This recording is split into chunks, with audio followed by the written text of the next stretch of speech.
Hello bro, మీ పేరు? Chandu bro. Chandu. తెలంగాణలో కొత్త గవర్నమెంట్ వచ్చింది, కాంగ్రెస్. వాళ్ళ పరిపాలన ఎలా ఉంది బ్రో? ప్రజెంట్ అయితే పర్లేదండి. ఇప్పుడే కదా గవర్నమెంట్ ఫామ్ అయింది, 3 months అవుతుంది రౌండ్ ఫిగర్గా మనం చూసుకున్నట్టయితే. ఇప్పుడైతే పర్లేదు అనిపిస్తుందండి. కొత్త విధానాలు, కొత్త మార్పులు చేయాలని వాళ్ళు కూడా ఉత్సాహంతో కాంగ్రెస్ గవర్నమెంట్ ముందుకెళ్తుంది.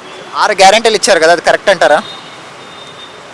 కరెక్ట్ అంటారా అనడానికి ఒక రకంగా చెప్పాలంటే కరెక్టా కాదని నిర్ణయించలేం.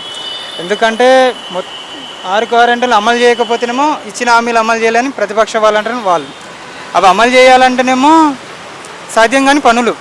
అమలు చేయాలంటే రాష్ట్ర బడ్జెట్ 2.5 లక్షల కోట్లు కానీ సరిపోదు దానికి. అవునండి. అప్పుడు డబ్బులు ఎక్కడి నుండి తెస్తారు? సోర్స్ ఎలా? అదేనండి, ఇప్పుడు వాళ్ళు అమలు చేయాలంటే కష్టం అది. కానీ కొన్ని అత్యవసరమైతే అమలు చేసేది. ఇప్పుడు రుణమాఫీ, ఫ్రీ బస్సు, ఎల్పిజి, 200 యూనిట్ వరకు కరెంట్ ఫ్రీ, వీటిని అయితే మనం అమలు చేయడానికి అమలు చేస్తారు ఓకే, కానీ ఇప్పుడు చూసుకుంటే ప్రజల మీద ఎక్కువ భారం పడుతుంది కదా, రేట్లు అన్నీ పెరిగిపోతాయి. అవునండి, ఇది మాత్రం విషయం కరెక్టే. ప్రజల మీద అధిక భారం అనేది పడుతుంటుంది. కానీ గవర్నమెంట్ కూడా ఇవన్నీ ఆలోచిస్తుందండి. ఇప్పుడు ఎంత లేదన్నా ఎవరైనా అమల్లోకి ఇస్తారు, కానీ అంత మాత్రాన నోటి మాటతో చెప్పిన అమలు ఎవరైతే ఏరుగా ఏ గవర్నమెంట్ కూడా చేయలేదు. ఫస్ట్ ఇప్పుడు వచ్చిన తర్వాత బడ్జెట్ ఎంత ఉంది, రాష్ట్ర అభివృద్ధి ఎంత ఉంది, ఎంత ఇన్కమ్ వస్తుంది, వీటిని ఆలోచించి దాన్ని బట్టి ఏ స్కీమ్ పెట్టాలి అనేది వాళ్ళు ఆలోచించి నిర్ణయం తీసుకుంటారు. ఇలా ఉచిత పథకాలు ఇవ్వడం వల్ల ప్రజలు సోమరులు అవుతున్నారు అనుకోవచ్చా?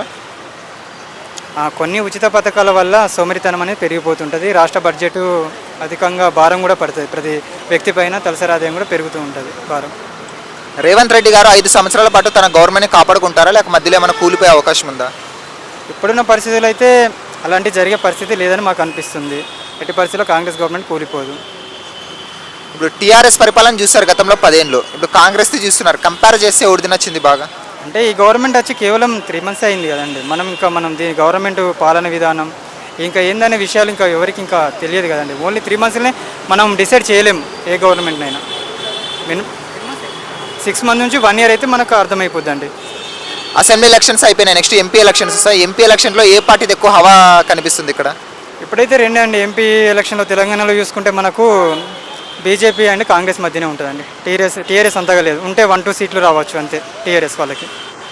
ఓవరాల్గా అయితే సాటిస్ఫాక్టరీనా కాంగ్రెస్ పరిపాలన? ఇప్పుడు గవర్నమెంట్ ఫామ్ అయ్యి 3 months అవుతుంది కదండి. ఇంకా మనం సాటిస్ఫై అయ్యాలని చెప్పలేం కదా.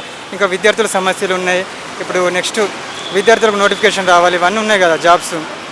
Okay, thanks. Thank you.